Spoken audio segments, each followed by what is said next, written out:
Loon. I'm Chris. And I'm Wesley. The sort of sweet, sort of tart Loon. That's for sure. That's very sure. That's about the most accurate we've ever had.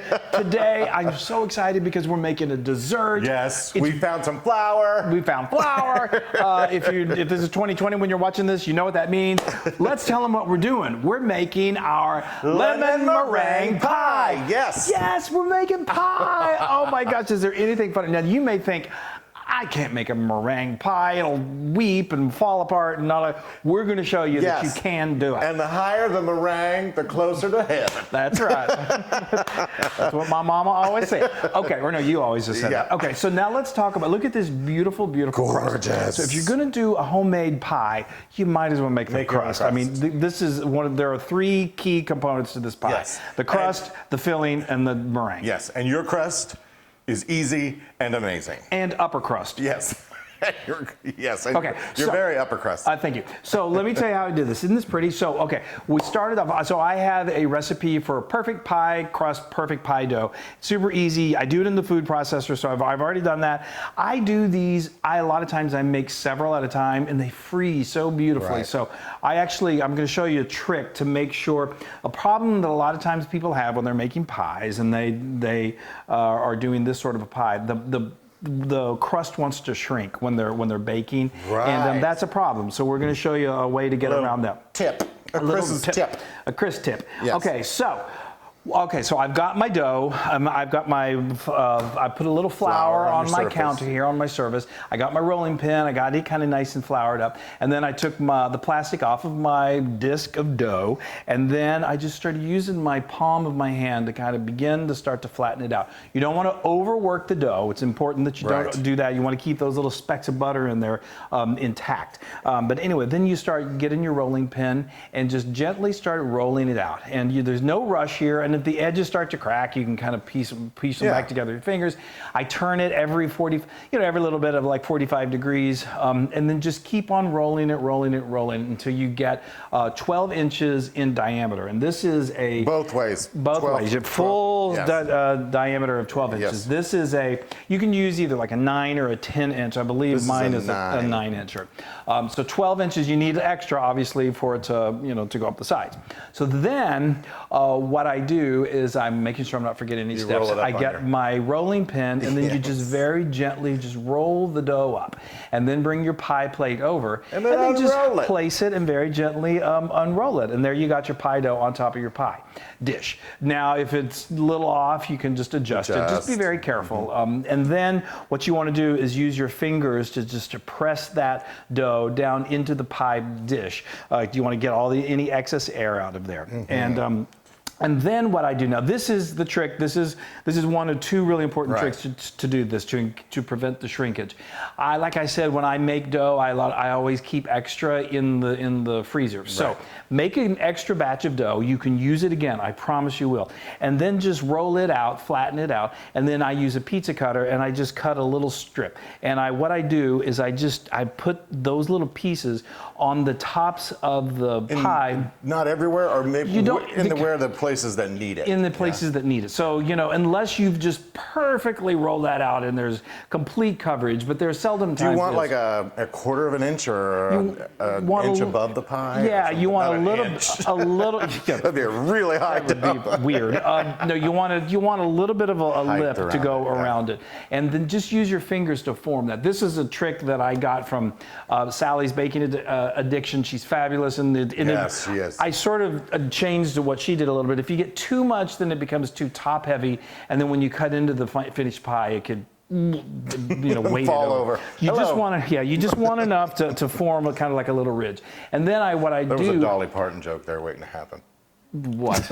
Nothing. Never mind. I don't even know. Okay, so then what I do is I use my fingers, my thumb and my index finger, and then my other index finger to make little indentions all the way around. To flute it. You just flute it. Okay, now, so that's key number one, getting a good secure top. That's going to help shrinkage. Yes. The next part is equally as important. It's got to go back in the fridge because that butter would have kind of relaxed and gotten a little melty. It needs to firm back up in the fridge for 30 minutes. 30 minutes, okay. Now during that time, you can start prepping for your filling. Okay. I've talked a lot about this, but this makes such a big difference. Okay. So now we've got our oven preheated at 400 degrees Fahrenheit. I got my pie's been chilling my crust has been chilling for 30 minutes. So now I'm going to get a piece of parchment paper. And this is called par baking?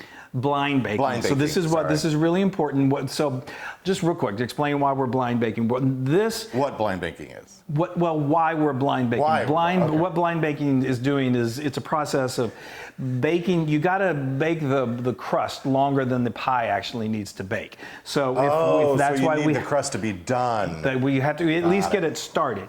So, and this doesn't stay. Once the pie is ready to go into the oven, it doesn't stay in the oven for very long. So this needs to make sure that it's done. You're not eating a raw dough. Right. But if we just put this in the oven like this, it would the base would like puff up, the sides would definitely shrink down. So we have to weight it down. Now, if you have pie weights, you can just put those pie weights directly on your crust, on your dough. But what I do is I just use dried beans. So I get a piece of parchment paper, I crumble it up because that makes it easier just to fit into the dish, and then I pour in dried beans, and you want to put enough in there that it really comes up to the top because that's going to keep those sides from falling, and it weights it down and keeps it from fluffing or puffing up. And then what I do is I put that into the oven for 17 minutes. Okay, we're getting there, I promise. Okay, now after 17 minutes, we're going to take that out. We're not done yet. We're going to remove the beans, and then we got to finish this off. And so now, just to make sure the base doesn't puff up and no steam gets under there, I'm going to take a fork, and this is called, what is this called? No. This is called, I've lost it. Polling? No, anyway, you make me lose my train of thought. Docking, that's what it is. You're docking it. I want to dock you. So anyway, then we do this all over, and then it goes back in the oven for 10 minutes, and look how beautifully cooked that looks great. So this is really, there's something between partially baked and fully baked. Yes. Anyway, this is pretty much fully baked. Just follow me on this, okay? Oh my God, I'm going to have a heart attack. So, okay. And don't blame your loss of memory on me. Barking. Listen here, Docker. Okay, now we're going to come over here and we're going to make the filling. The filling, it's really important that you get all of your ingredients all laid out and everything ready to go because this comes together pretty quick. Yes. Okay, so now let's do this. Oh. Yes. Okay, we've got a cup and a third of just good old water, and then we've got a quarter cup of good fresh squeezed lemon juice. That's usually from 2 good juicy lemons, but use fresh if you possibly can. Now we've got I played around with this. This is 5 tablespoons of cornstarch, and this is what is going to really cause the filling to thicken up. Now, is the filling a lemon custard or lemon curd? It's like a lemon curd. Okay. Yes. So anyway, this is not on heat yet. So I've dissolved that in there. Now we've got the sugar that we're adding in here. And we're going to stir this. And all the exact measurements are on howtofeedaloon.com. Exactly. I believe that's a cup of sugar that I put in there. I'm having brain problems. That's okay. It's the virus. It's the corona. It's the corona. Anyway, okay, so now we're going to bring this, we're going to let that dissolve. It's being quarantined with me. I know. That'll drive anyone to 80,000 days. Okay, so now we've got this on high heat. Okay. And what we're going to want to do is we're going to I've whisked pretty frequently. I really like to whisk. And we're going to bring this to a boil, and then as soon as it starts to boil, you're going to let it boil for 60 seconds, 1 minute, and then we're going to do something else. Go to the next step. All right. Okay, folks. All right, now you see the consistency of this? That's great. Just to recap, I let this come to a boil. Come on over here. And then literally, I mean, you got to keep whisking it for 60 seconds. You just keep on stirring it. You see how I got this nice thick consistency. So now what we have here are 4 egg yolks. That looks great. We save the egg whites plus a few others for the meringue that the Loon's going to make here. Yes. Now we need to do what's called tempering the eggs. If we dumped all that in there, they probably have some cooked eggs. Yeah, you get like some scrambled eggs and thinking. Okay. So he's gonna whisk. Just add a little bit of this. It just sort of like starts to coax the eggs into that beautiful kind of like custard. I'm gonna do a little more. Okay. Yeah. Or if you put these eggs these eggs in directly on this when it's on the skillet, you could have a problem. So this really tempers it. Okay, beautiful. Now we're ready to. Those eggs are good. Those eggs are they tempered? They have lost. I have tamed the eggs. We do not want them to lose their temper. Okay, that's good. You've really whisked beautifully. Well, you know, I'm a whisker. I know you. Lord knows we've seen that a few times. Okay, so now we're just going to add that right back in, and this is. And do you stir or whisk now? I'm gonna continue whisking. Now, I'm going to bring this back. Yeah, go ahead and whisk that up for me. Yes. Okay, so now I'm going to bring, this is real close. I'm gonna bring it back to the heat. Ooh, that looks so delicious right now. But we're not quite done. Yeah. And then we are going to, I'm gonna continue doing this now for another 60 seconds. All right, okay? and while you're doing that for 60 seconds, I'm gonna get ready with my meringue over here. Yes. Now okay, real quick, let me tell them about that. So these are 7 egg whites? So I love to do mile high meringue. You could totally, that would mean, since this was 4 egg yolks, you're gonna need 3 more egg whites. And you're gonna be like, well, what am I gonna do with those 3 egg yolks? Well, make a Caesar salad dressing or something. I don't know. You know. So, but now you're going to see over here. This has come to about. This has been close to 60 seconds. As soon as you start getting those big like bubbles, those craters like popping, that means you're ready. Okay. I'm going to come over here with you, Loon. Okay. Okay. Yeah. And now, this is almost ready. Okay. So now I'm going to turn off my heat. And I've got a tablespoon of wonderful lemon zest. Yes, let's make sure everybody can see. Yeah, can you see? Can everybody see that? Okay, we've got a tablespoon of lemon zest. That's the zest of 1 lemon. And then I've got 2 tablespoons of butter. Soft butter. That's right. And then I'm just going to mix that up. Okay. All right. Just give me a spoon right now. I know. It's so crazy good. Okay. Before you do that, let's go ahead and finish this off. So, yes. Let's get the pie over here. Okay. And we're going to put the filling in the. So we're going to pour this in here. Beautiful. Blind baked crust. That's right. Can you get it? Do you want to trade places? Yes. For now.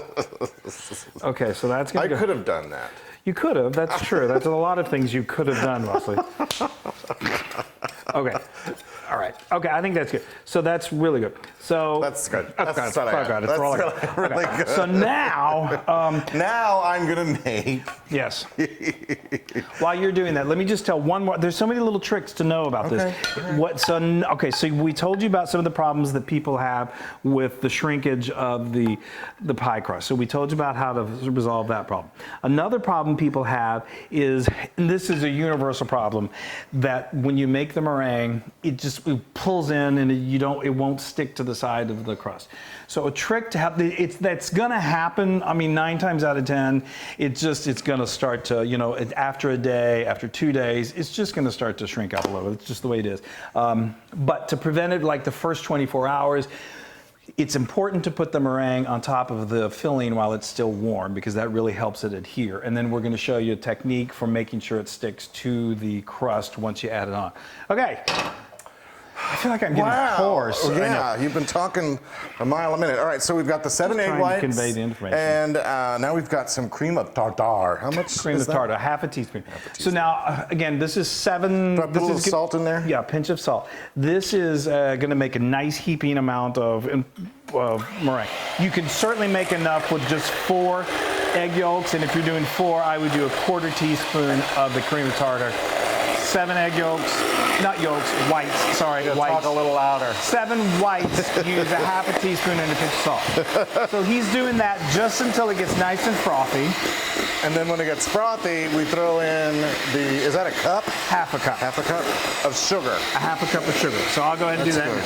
Yeah. We'll just do it kind of gradually until it gets incorporated. Dump it. Okay. Now we're going to this is obviously a hand mixer. You can do this in your stand mixer with whisks. I find these work best for me. You can certainly also do it with a hand mixer, but you're going to look like one-arm Popeye if you do it. It's tiresome.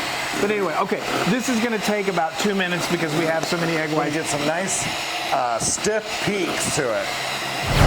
All right. That's beautiful. I think let's check them out first.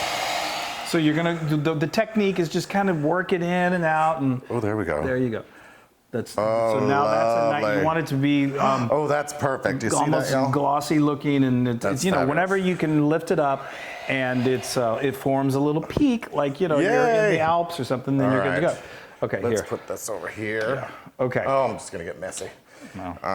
What else is new? Right. Okay. So Now we're gonna put it on top of the lemon custard or curd. Okay, kids. What? You can just dump it on. I take pride in my work. I know, Chris. and you also take forever. Artists Oh, well, need it's a to. loose interpretation. Okay, all right. See, that's a mile high. I love it. When I was a kid, there was a place in, I think, Fredericksburg, Texas, and they are known. There was on the side of the highway, there was a restaurant called Sam's. I don't know if it's still there, but way back in the day, and they made these pies. And I'm not kidding. This was nothing. They'd be embarrassed of this. The meringue was like this tall, but I loved it. Yeah. It was no. Okay, here's another. Here's what I'm doing, another trick. yeah. So really make sure use like what he's got, a spatula or a straight edge spreader like this, and really get make it sure that meringue is touching the and crust. in those little crevices, because as it bakes, it will want to pull in a little bit, apart, and this yeah. will completely help it from doing that. Anchor it.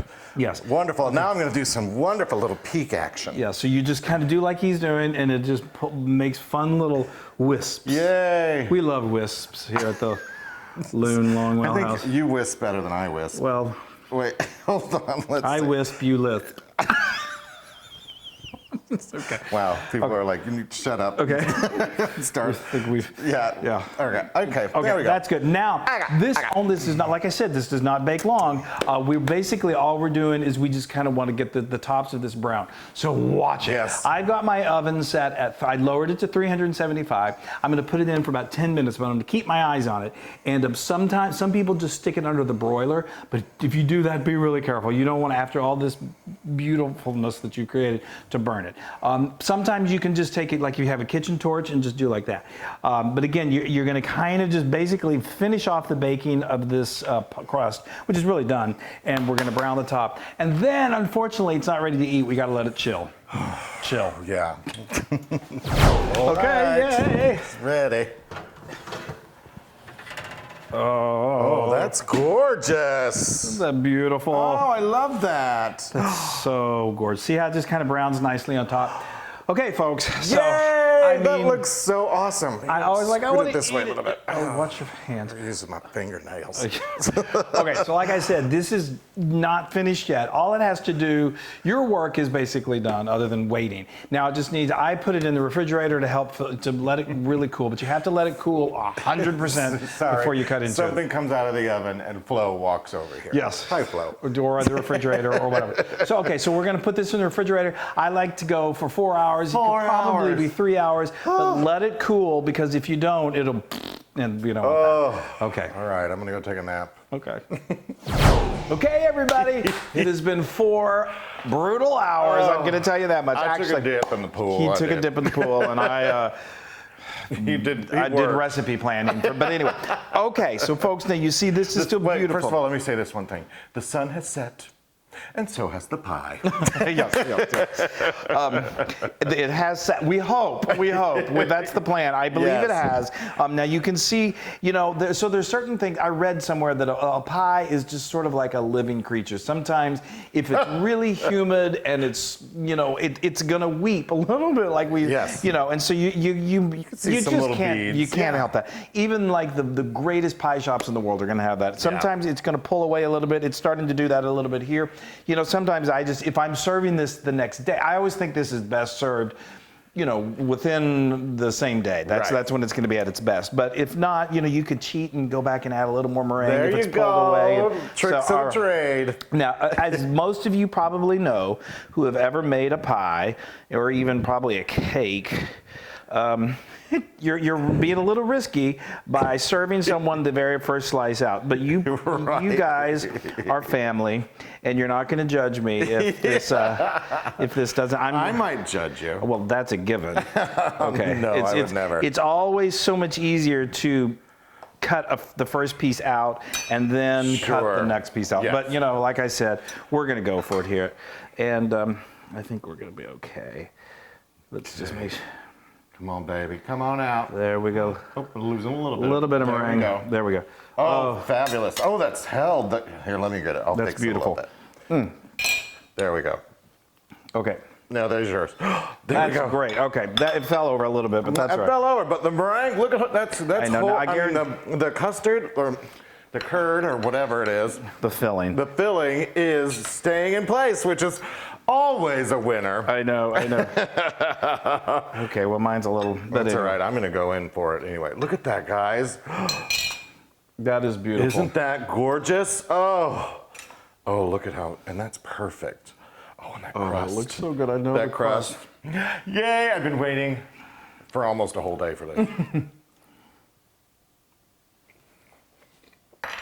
That's lemon meringue pie. That's like being down at the diner. That is so good. And I'm always like, sometimes the lemon part of the lemon meringue is really tart. Tart, I know. This is just the right amount. And I like the sweetness of it. I really do. What I love about a lemon meringue pie is that you do have some tartness in the filling, and then the sweetness of the meringue, they work together so perfectly. And I'm going for the crust. I'm sorry, the crust is amazing. I know. That Amazing. crust, my crust. Oh, and the fluffiness of the meringue. Oh, you guys, I'm just... Oh. He's digging in. I'm making a mess. Oh, well. Wow, that is so good, and it's 100% Loon approved. Yes! Oh my gosh, I love. Oh, okay. I was like, do I have a fork? You know what? And you know this again. A little bit of it fell apart. That's okay. But that's all right. It's all going to the same place. That is heavenly. That is absolutely heavenly. Yes. Now you can get this recipe and many more on howtofeedaloon.com. That's right. And be sure to go to our social media and like us and share us and do all of that good stuff. And be safe. Be careful. I'm going to have this pie done before we say goodbye. I know. Yeah, well, I know. Oh, it's amazing. All right. Bye, everybody. We love you. Bye. Hey, everybody. Hey, now if you like what you saw, make sure you subscribe to our YouTube channel. That's right. And to get more amazing recipes like Yeah. this, just click right here. Click, subscribe, Do it all. subscribe. Just click and subscribe.